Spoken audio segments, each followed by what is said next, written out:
Hi everybody, how's it going?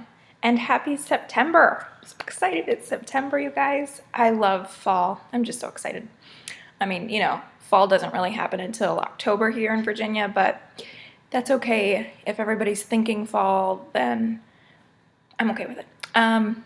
So I guess I should probably start with, my name is Jessie. Jessie Marie does stuff here on FlossTube, and I am here with my weekly update. So today, September the 1st, is a Tuesday, and I know that you all have gotten used to me recording on Mondays. I've got a bulldog head here who's vying for my attentions. I know that you all are used to me recording on Mondays, and that just was not going to happen yesterday. I've mentioned it before, I think, where I get this funny allergy where my eyelid puffs up. Yesterday I had it in both eyes. Really, really cute. It's not a big deal. It's not a major thing. It's just like a Benadryl kind of event, I guess. And so, yeah, I wasn't going to record with that going on. So here I am today. Few things to talk about today. I've got my FlossTuber shout out. I have a tiny bit of haul, and I mean like a tiny, tiny bit of haul. I also have my WIP review, and Bulldog just bumped his head on the table. Sorry for the shaking. I also have my WIPs for this coming week. And so yeah. So let's go ahead and get started. The first thing I want to do is my FlossTuber shout out, of course. And today I am shouting out two people for basically the same reason. So today I'm going to shout out Wendy Davis, who is she doesn't have her own videos that she's recorded, at least as far as I can find, but she has nonetheless been a major player in the FlossTube community. She's a regular commenter. She talks to us about our cross stitch, and ultimately, I think that you are a FlossTuber not just because you record videos, but FlossTubers also means the people that we interact with on YouTube. And so I wanted to shout out Wendy because her comments are so, I cherish every one of her comments. And then the second person that I would like to shout out is Tracy. Tracy is a new FlossTuber. I think she's only 2 videos in, maybe 3. And Tracy, but for like one reason, I feel like we could be related because she's just got the same attitude that I do, kind of snarky, kind of hilarious, and also works on some really wonderful things. I am so glad that Tracy was talked into joining FlossTube because she's wonderful. So, hey Tracy, and thanks for joining. So you guys might be wondering, why did I pick those 2? Why did I choose 2? Well, there's a good reason for it.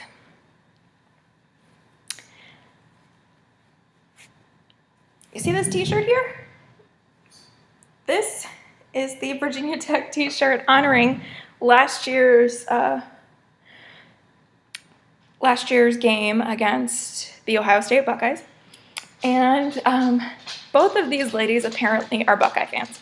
And so I just kind of wanted to remind them, to first thank them for being FlossTubers, but then also to remind them that the current record is 1-0 Virginia Tech. And that record will hold, especially with recent news. Apparently Ohio State has lost 5 players now, 5 major players, including an NFL capable defenseman, as well as their star receiver. I guess he broke his leg. And so, it's not going to be an easy game, Ohio State. I just want you to know that. Or maybe, you know what? Let me take that back. You just go ahead and assume that it's going to be an easy game, and then we're going to stomp it. So anyway, thank y'all for reminding me of the rivalry and for getting to wear Danny's t-shirt. It is ginormous. That's why I've got the sweater on, because it looks like I'm swimming in it, unless I've got the sweater on. So yeah. Okay. Now that I got that little bit of snark in there, I guess we can go ahead and move on. I want to talk about comments for a second. I used to get an email for every single comment that was left on my videos. Every single one. Last week, I posted 2 videos back to back in the same day. And I think that I got maybe 1 or 2 emails altogether of notifications of comments. And so I'm not really sure if that's a Google thing or if it's a YouTube thing, if it's a glitch or if it's where they're moving to in the future. I'm not really sure. But basically, as far as I knew, Tracy and Wendy were the only 2 people that had commented on my video because those were the only emails that I had received. And then today, I go through and I watch my video from last week just to make sure I don't repeat myself or to correct things that I say incorrectly last time. And I noticed that I had a whole bunch of comments and I'm like, what is this? Oh my gosh. So I haven't responded to comments because of that. I just didn't know they were there. So I'm going to do that today, maybe tomorrow.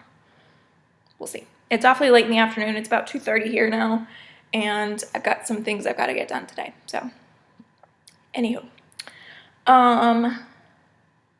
Okay, so let's talk about last week.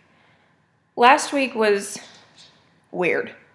When I talked to y'all on Monday, I said that I thought I had a wisdom tooth cutting in or I was getting some kind of a cold. Cold. It was definitely cold, which I think is just the cruelest joke, a summer cold. It's just not even fair.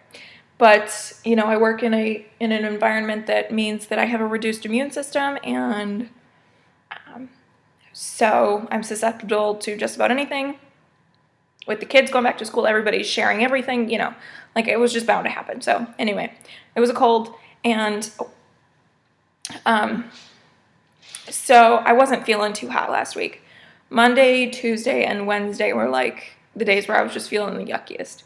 Thursday, I started to recover. Friday, I didn't have a choice. So anyway, so my projects for last week, Monday through Wednesday, was my Elephants by Jane Netley Mayhew. And the majority of the progress that you're going to see here is what I made on Wednesday. Wednesday? I sure hope so. So here is where I am at now.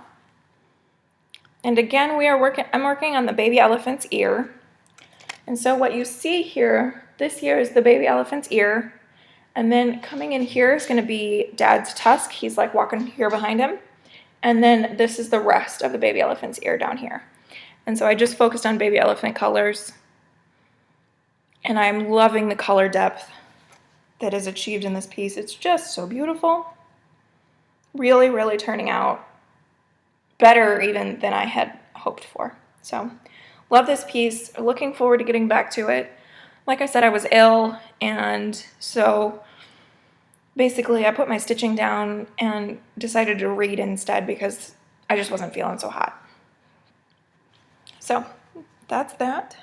And I will see this again in October. Okay.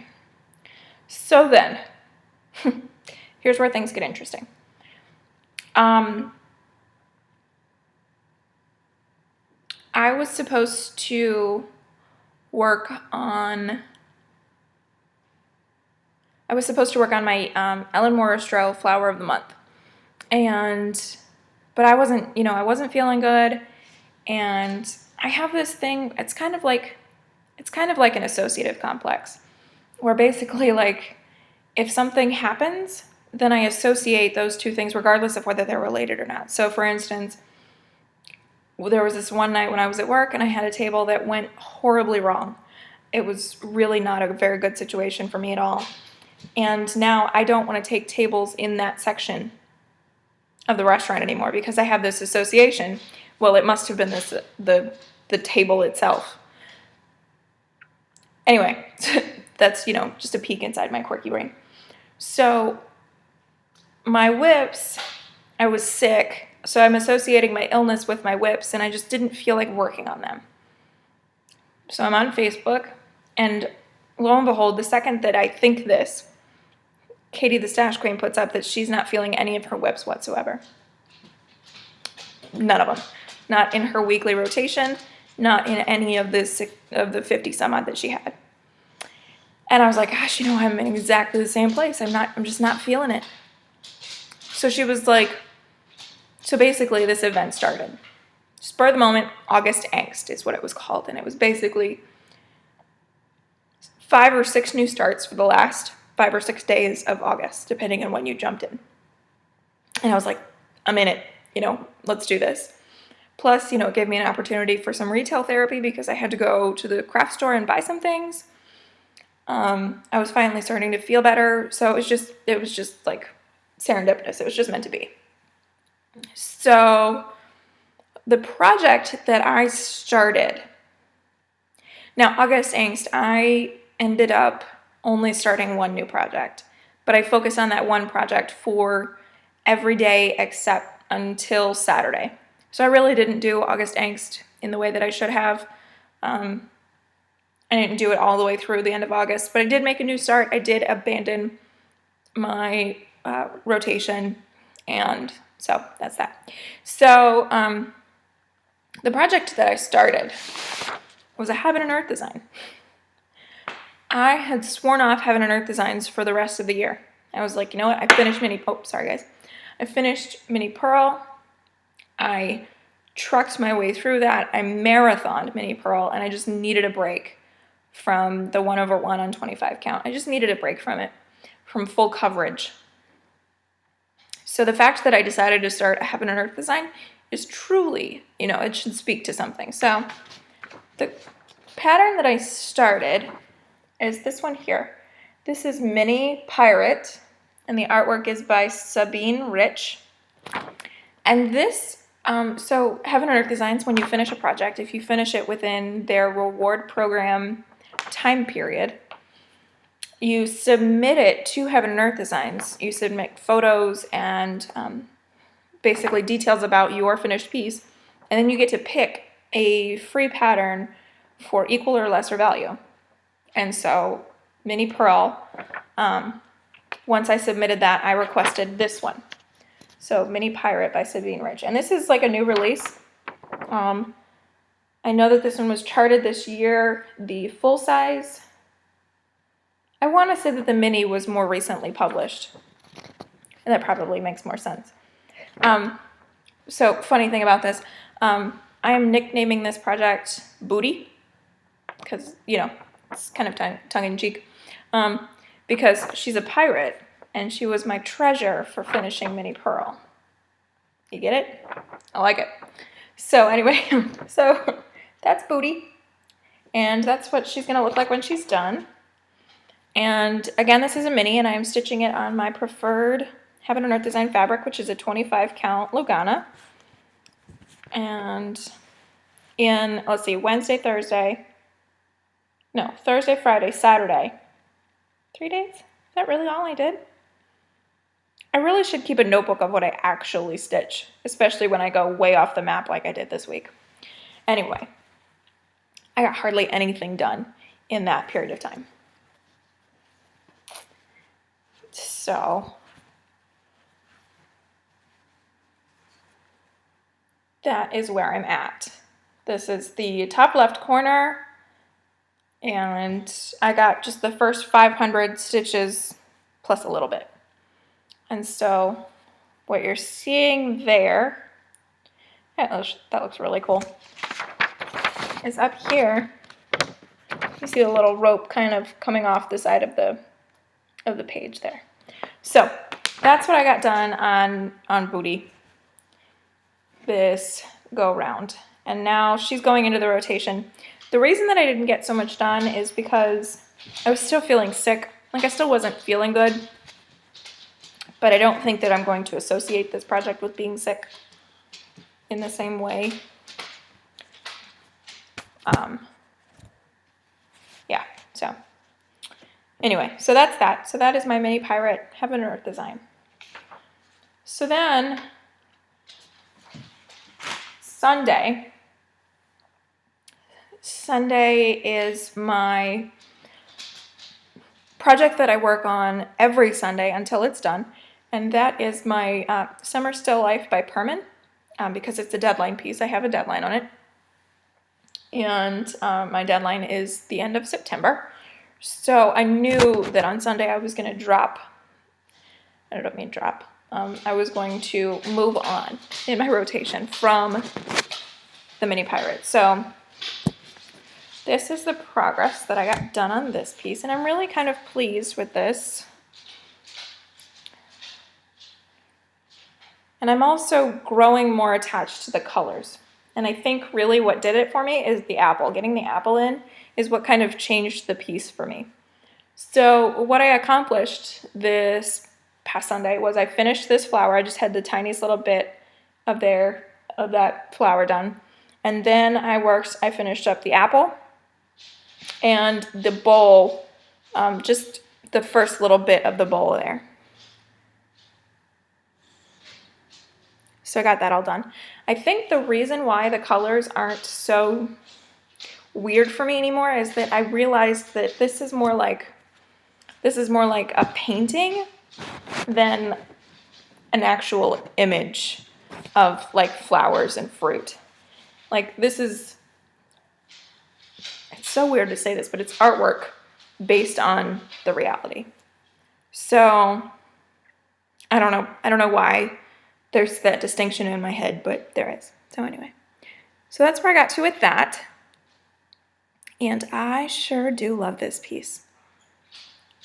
I really like projects like this that aren't necessarily so full coverage, but they have detail and interesting colors.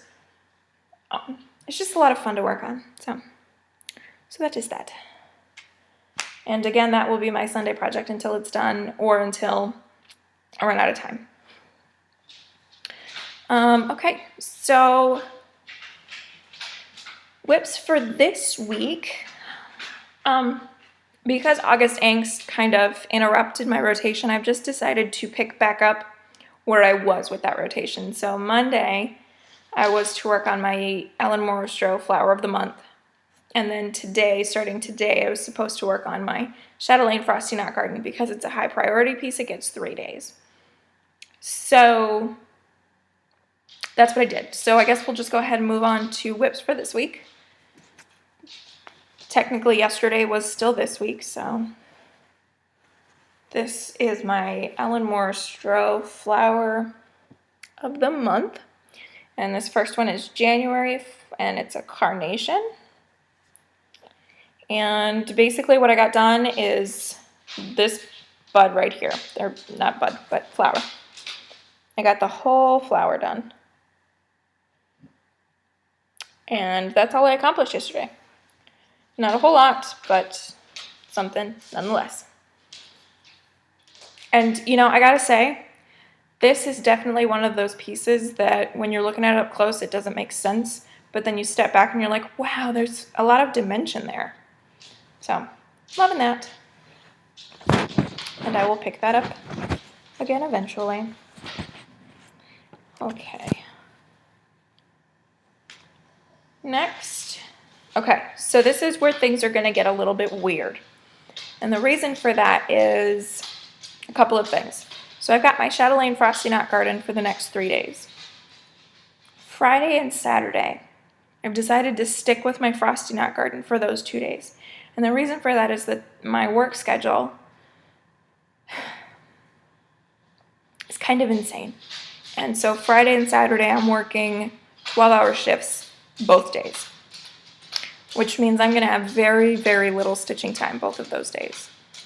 So I've just decided to stick with the same project for a couple of reasons. First of all, just for continuity's sake, and so I don't have to spend the time to switch projects on Friday morning or Saturday morning. Secondly, for the current Stitch Mania stitch along, and I'll talk about that again in a second. So basically, I've got Chatelaine Frosty Knot Garden for the next 5 days. Okay. So I'm just going to go ahead and show you the progress that I made as of today, as of now recording. And then I can chat around about things. Oh, sorry. Okay, so this is where I'm at. And you can see that I'm working down there in the corner. And I've made some pretty good progress as of this morning. Before I started stitching today, I had just the green there you see in the outline. It almost looks like scroll a little bit. So I worked on some of the white and then that little corner ornament square thing. And then I also worked on a little bit of the green in this corner. And then I'm going to go back to stitching this here in a bit to spend some more time with this. So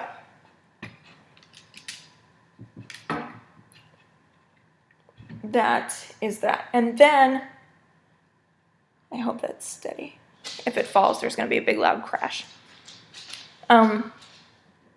So then Sunday is my summer still life. That's my every Sunday project until it's done. I've said this like 6 times already this video. However, we're going to be out of town for the game. And I am probably not going to be able to take stitching with me. There's a lot of people staying at the house. There's just not time or space for all of that. We're leaving Sunday morning. Like, I just don't think that I'm going to be able to stitch this weekend while we're down in Blacksburg. So I have allocated Sunday for my Summer Still Life project, but without any real assumption that I'm going to get to work on it.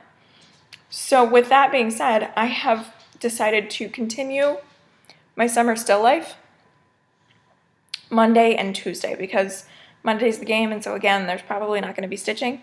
And then Tuesday, we're coming home in the early afternoon.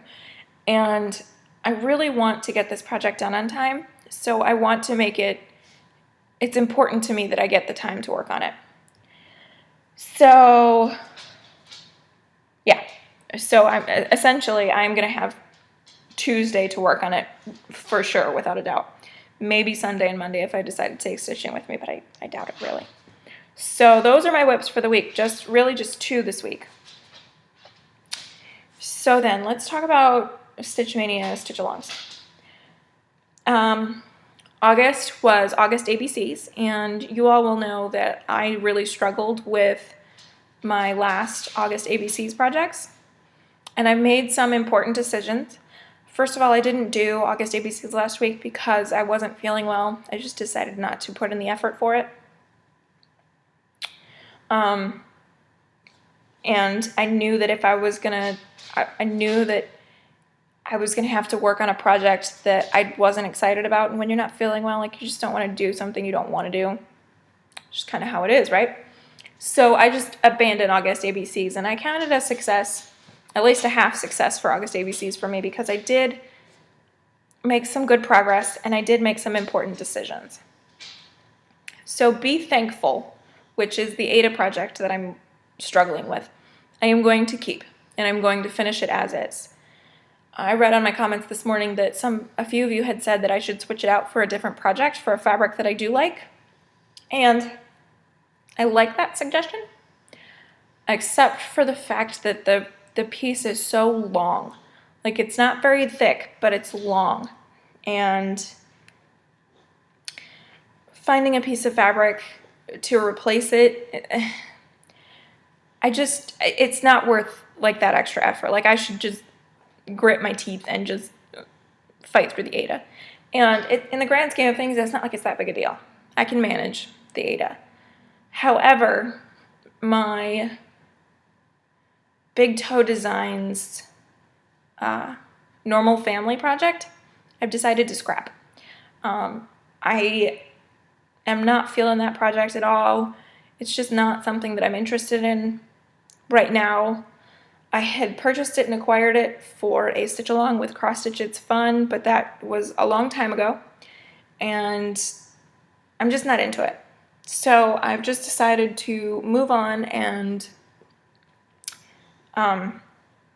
let August ABCs go. So that's what I'm going to do.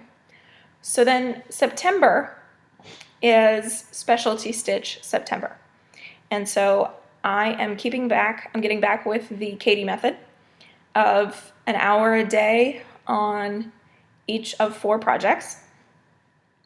And so the 1st through the 7th, conveniently, is I have chosen Frosty Knot Garden. And so that's part of the reason why I want to work on it on Friday and Saturday. If I get any stitching time on Friday and Saturday, then it's going to be just for my hour for Frosty Knot Garden. So I thought it's perfect timing. I'll just hold on to this same project all week long, and that will work there. So yeah. So what I'm basically doing is I'm going to clock my 7 hours of the Katie method, Stitch Maynia, it's such a long title. I'm going to clock my 7 hours in 5 days. And then whatever else I get done, then cool. I am posting on the Stitch Mania group on the event page. If you are on Facebook, I posted my start point, and then I'm also going to show little images of any specialty stitches that I run across, with the exception of backstitch, because there is backstitch in this piece, but we know what that looks like, right? So yeah. So that's that. And then I will be sure to talk about my other specialty stitch pieces as we come to them. Okay, I think that covers all of that stuff that I wanted to talk about. I also have just the tiniest little bit of haul. And so what I got here, first of all, this lovely little piece of fabric. This is a 32 count Belfast. It's a piece of 13 by 17, so it's a small piece. And this is Dill, and it's hand dyed by Picture This Plus. It's coming out much paler than it actually is. It really is a good deep golden. Kind of reminds me of like a spicy mustard. That's the color that I think of. This fabric is on clearance on 1-2-3 Stitch, and so I nabbed a piece. I don't really have any plans for it, but I'm just trying to build up my fabric stash. But the reason that I tossed that in my cart is for this other thing. I'm giddy. I'm so giddy. Raven Queen. Ha! You just hear the praises singing for her. Isn't she gorgeous? I know that everybody's seen her before and everybody's in love with her. The reason that I just now have this is that 1-2-3 Stitch took it out of stock. Like, they can't keep up with stock on it. And so finally I set a notification system for 1-2-3 Stitch to let me know when they got it back in stock. And I ordered it within 12 seconds of seeing that email. So that is what I got. I didn't get any of the beads or the threads. I don't have fabric because I cannot choose a fabric. I'm having a really hard time picking a fabric. I think I want to try, I'm going to look at the viewer, but I'm going to try to go purple if I can. And the reason for that is that the Raven Queen, she has a nickname for me. She's known to the general public as the Raven Queen. However, her first name is Micheline. Now, the reason that she's named Micheline, you guys like hearing these stories about how my projects get named? Micheline is, you may have seen her videos before, but Raven on FlossTube. She's a stitcher, and she goes by Raven. Her first name is Micheline. But more than that, one of my favorite book bloggers, I will be sure to leave a link to her book blog down below. She is primarily a paranormal, sci-fi, fantasy, urban fantasy reader. Her name is Micheline as well. And so I just thought that it was really fitting. Like, she's really goth. The Raven Queen is really gothic. She's just stunningly beautiful. So her name is Micheline. I cannot wait to work on her. Stitch Mania is doing the October I can't remember, Bring Home the Raven Queen or something like that. So I'll be working on her for that along with everybody else. And I have to slowly start kitting up because she's got quite a list of stuff. The DMC ends here. And then everything else is extra stuff. Pretty wild. But I'm so excited. I am so excited for this project and for finally having her in my stash. So yeah. So that's that. That is all that I have for that stuff. We're only at 30 minutes. So I'm going to do a tag. Okay, so I've gathered all of my materials and we're going to go ahead and do this tag. So the tag that I'm going to do today is the fun little tag, and it was created by Carolina. Hi, Carolina. She created a 16-question tag that answers some questions that I had when I first started stitching. So I'm really, really grateful that she created this, so that if anybody has to do some research on YouTube and they run into answers to these questions, they'll be better helped than I was, certainly. This first one in particular. So question number 1, how do you arrange the floss you are using on a project? Oh my goodness, did I Google the heck out of this question for when I first started stitching, because I didn't have a clue. I didn't know what the right way was or the most effective. I started stitching a Haid very shortly after I started stitching, and I wasn't sure how to balance 80 some odd colors. Like, it just blew my mind. And I found very quickly that I don't like working off the bobbin. So I know that lots of people will stash their bobbins in a box specifically dedicated to a project, and then they work from that bobbin. I don't do that. I work in lengths, and so I will cut a length of floss off the bobbin and then keep that length with my project. And the length depends on the type of project. So if I am stitching with 2 strands, my lengths are roughly 4 feet, give or take. And because I'm usually using the loop method. So double that in half, and what you get is 2 feet worth of 2 strands, right? If I'm working with one strand, or with variegates, or with metallics even, I will work in 2-foot lengths. And basically the way that I go about measuring this is that I just take the floss and I wrap it around my ruler. So if I'm working with 1 strand, I wrap it twice. If I am working with 2 strands, I wrap it 4 times. Sorry, that kind of hurt. So that's how I cut my lengths. Okay. So then how do I keep track of all this for my projects? I have 3 methods that I like to use. The first is the simplest, and it is floss cards. And I use these for projects that have 15 colors or less. I really prefer to use them for 10 colors or less, but I will use them for up to 15.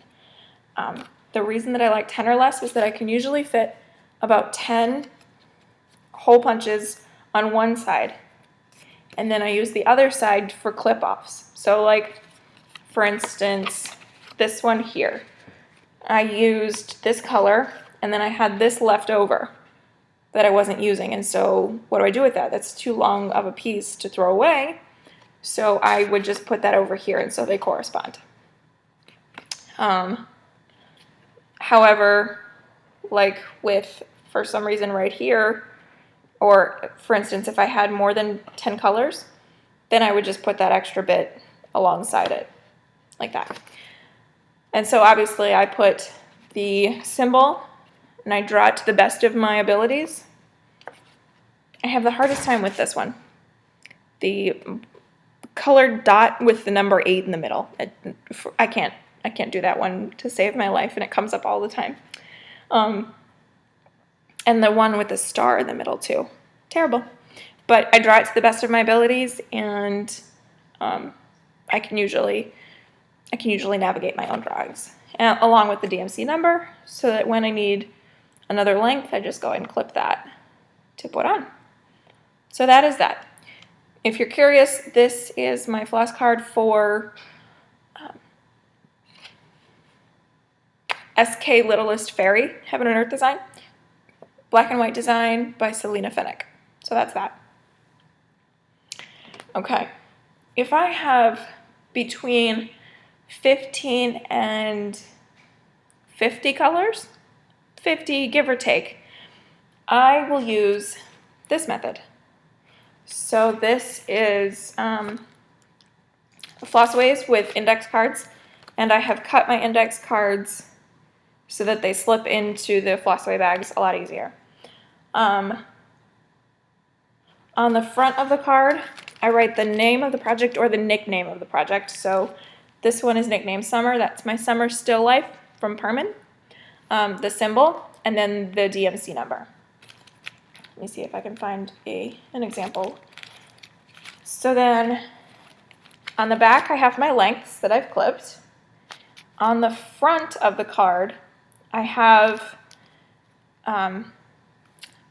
like for instance, I was working with this color, and then I finished using this color, and so the remainder goes on the front of the card. The reason I do it like that is that if I put a whole length of the dark one on the front, I might not be able to read that, but just that little clip, I can still read the number and the symbol and know what I'm looking for. And then I put them on these DMC rings that I got at Michael's and work through it like that. This works pretty well. It's best when, it's most effective when I start learning the symbols and what they're associated with the numbers. When I was working on Mini Pearl, I could tell you just about every symbol and what it corresponded to in the DMC. So I got really good at flipping through, because that one I had in this system. I had 2 of these rings with the colors split between the 2, and I knew exactly where to find the colors that I was looking for. So that's that. My favorite method, and I would use these for every single one of my projects if I had $1 million.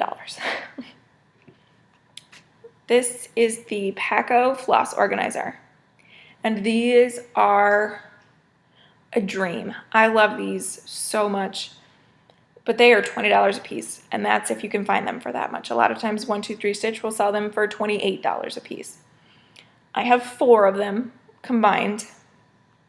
This is the one that I use for Persephone by Mirabilia, and this is just the best method. So they each come with like 20 of these cards, and they're front and back, so you can reuse this card for another project. And then what I do is I draw the symbols on the inside of the squares, and then I put the DMC number or floss number on top of that box. This works so well for me because I work in lengths. So then, I'm not going to demo it because I didn't bring a needle, but basically I twist them up really tightly when they're being stored in my project packages. But like, for instance, this color here. If I've got my needle, I can go into this slot right here and grab just exactly what I need, and it slides out. This foam here really keeps it secure, so it's not like they're slipping out there or really trapped in there. And it just keeps it all beautifully organized for me. I love these. I have this one here for this project. I have 2 for In This Moment, which kind of drives me nuts because they are locked up in that project and I haven't used them in forever. So, you know, but I mean, the process of moving those 90 some odd colors to another method, I don't really feel like doing that when I've already got this method in place, so it's just where they are for now. And then my fourth one, I have 2 projects on it that it just worked out nicely that I could fit them both on one of these Paco floss organizers. Paco also has a needle organizer. If you're somebody who preloads your needles, I have tried that and hated it. It just didn't work for me. So, but this really revolutionized it for me. If you are willing to spend the money for one of these, I highly suggest that you can get 50 colors on here at a time, and yeah, they're great. Really awesome product. So that is my lengthy answer to how do I arrange my floss. Truly staying organized was the biggest challenge for me when I first started stitching, because it was just so important to me that I stay organized. And organizing myself wasn't an easy task. It wasn't intuitive. So that's why I have multiple methods. Okay, let's move on in the tag. Question number 2, have you attempted to dye fabric? If so, what methods did you use? If not, are there any particular methods you would want to try? I have not attempted to dye fabric, and to be totally honest, I don't know that I necessarily will. I am oftentimes of the mind, let the professionals be professionals. I could spend the time and energy and money in dyeing my own fabrics, but I feel like if I want a purple fabric, I could dye my own purple fabric, but I bet you hand-dyed Stephanie has a purple fabric that is perfect. Or if I'm not sure what color fabric I'm after, somebody else has the answer. Somebody else understands the fabric dyeing process so much better than I do. So it's not really something that I am really looking into. I passed by the RIT dyes at my Walmart the other day. It didn't really jump out at me, so not for me. Number 3, if you use a needle threader, is there any specific type you prefer? While I own a needle threader, I do not use it, not at all. I use size 28 needles, and my needle threader doesn't fit. So scratch that idea. Back to floss locking. Question number 4, if you use any type of frame to stitch, do you stitch with the fabric over the frame or in the well? And to this, I'm going to say both. Let's see. This is still on my Q-snaps because it's been sitting here this whole time, but you know, we talked about it earlier that I'm not working on this anymore. This one is over the frame. It's just how I prefer to do the Q-snaps. It's more comfortable to me. However, my Millennium, ooh, that's the back. I don't want to show you guys that. It's a disaster. My Millennium is in the well. Why? I don't know. It's just more comfortable. Really, I am an opportunist.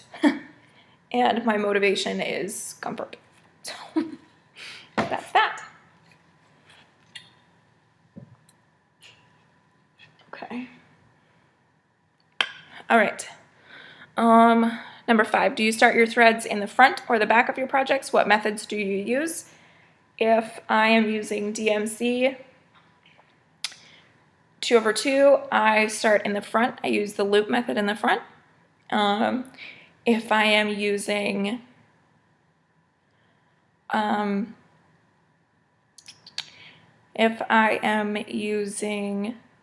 like scattered stitches, I use the pinhead stitch that Carolyn Mazzio demoed, which is kind of starting in the front and the back at the same time. You don't have to turn to the back of your work in order to get the pinhead stitch started, but the actual action is taking place on the back of the fabric, if that makes sense. And then obviously if I'm working with variegates or odd numbers of strands, then I am attaching on the back by the old what is that method even called? Catch the ends kind of a method. I guess that's what that's called. So yeah, number 6, if you are a gridder, what is your preferred method of gridding? The only projects that I grid there are 2 projects that I grid: Heaven and Earth designs and projects where I need to count a long distance. So if I'm working down here on this project and there's really nothing in the middle, but there's some action going on up top, then I will grid to get up to that point. But my Heaven and Earth designs I only grid the verticals, I don't grid the horizontals. And I use Sulky Sliver, and this is gonna blow out my camera, but this is the silver. I used to use green, but it kind of left coloring on my fabric. It's fine, it's hidden by the stitching and it's not gonna bleed. But I did switch to the silver sliver. That's not fair. Just, it doesn't leave any markings on the fabric.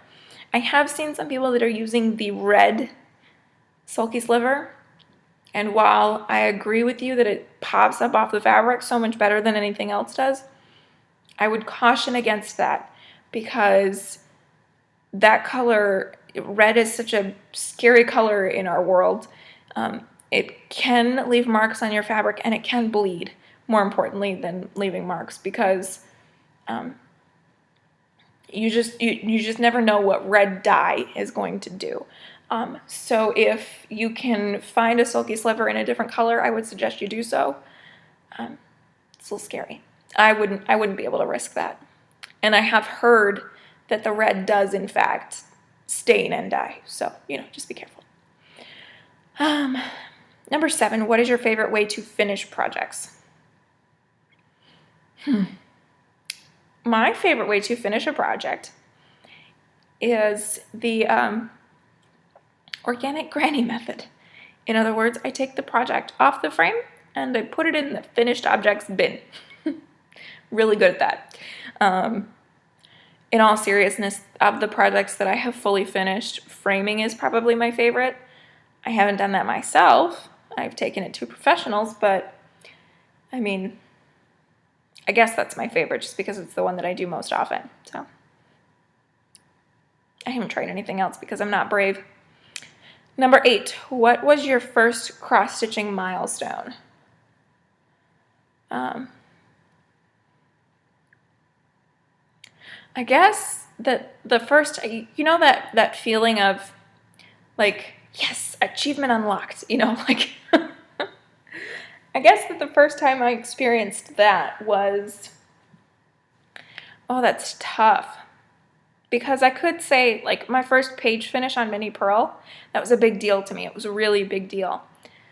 But finishing my Mirabilia Winter White Santa in 98 days, that felt like an accomplishment that was deserving of a piece of paper in a frame. Like, I should have received an award or something.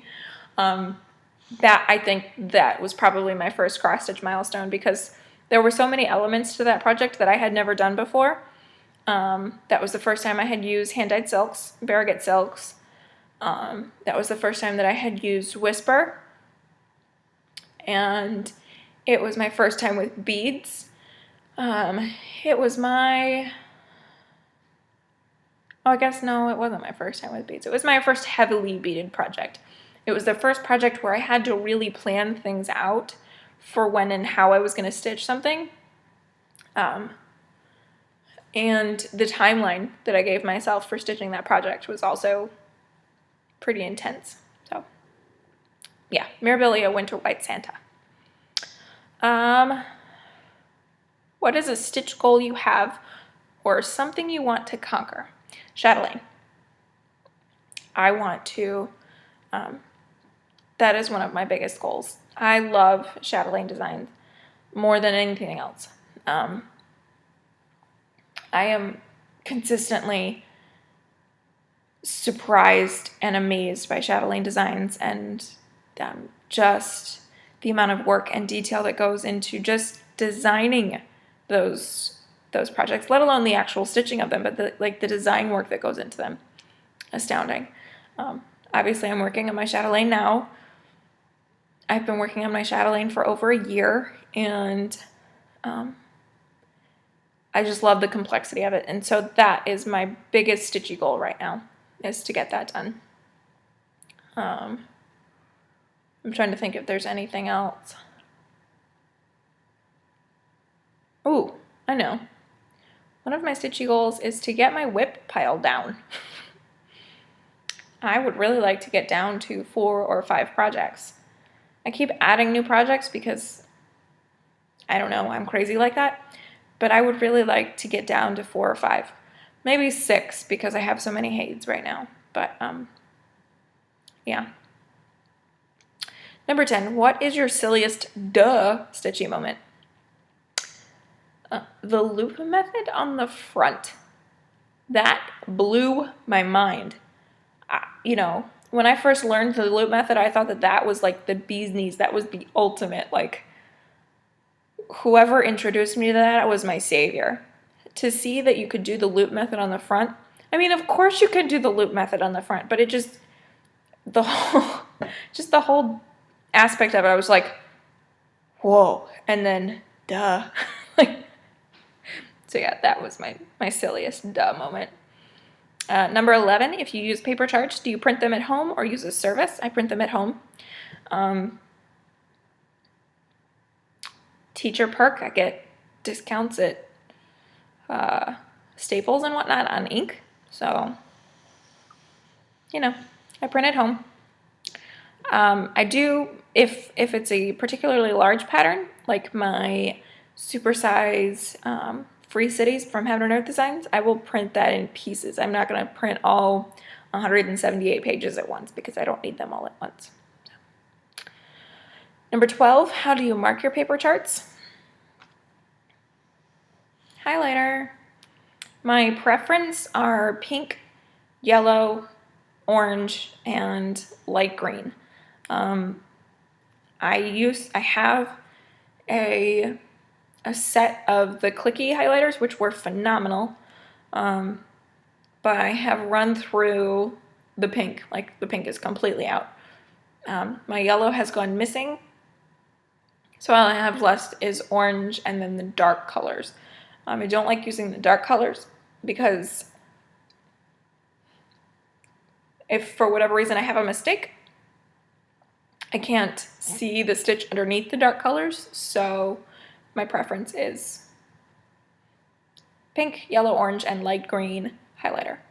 I used to highlight using like a different color each day, and then I found that wasn't really necessary, and so I typically just use one color for the whole project. So yeah.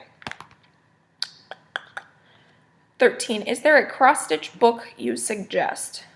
I'm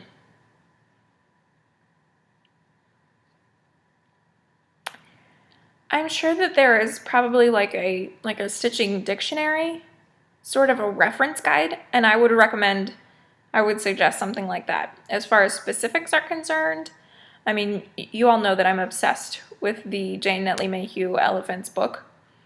So I call it the Elephants book, but really it's the Safari book. So I would suggest that.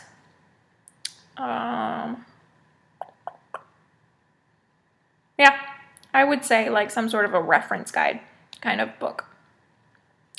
Number 14, is there anything that you find very nitpicky about when you cross stitch? I operate under a set of self-imposed rules.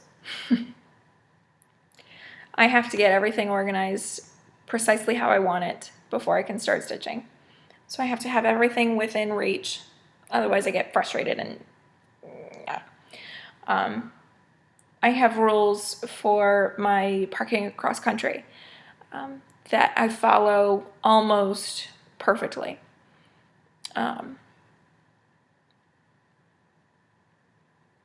I find myself very nitpicky when I cross stitch.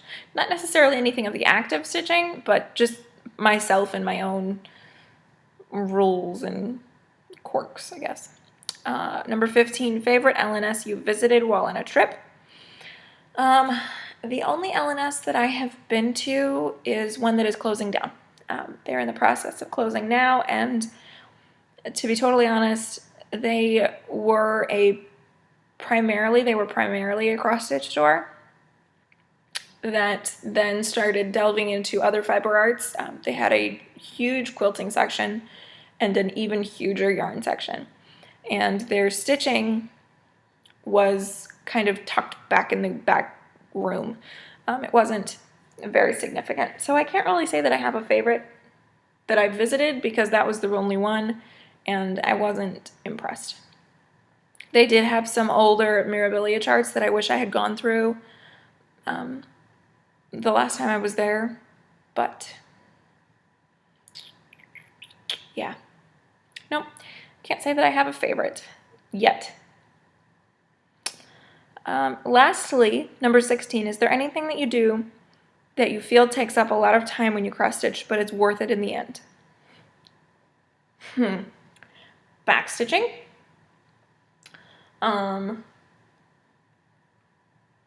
Let's see. Beading with invisible floss.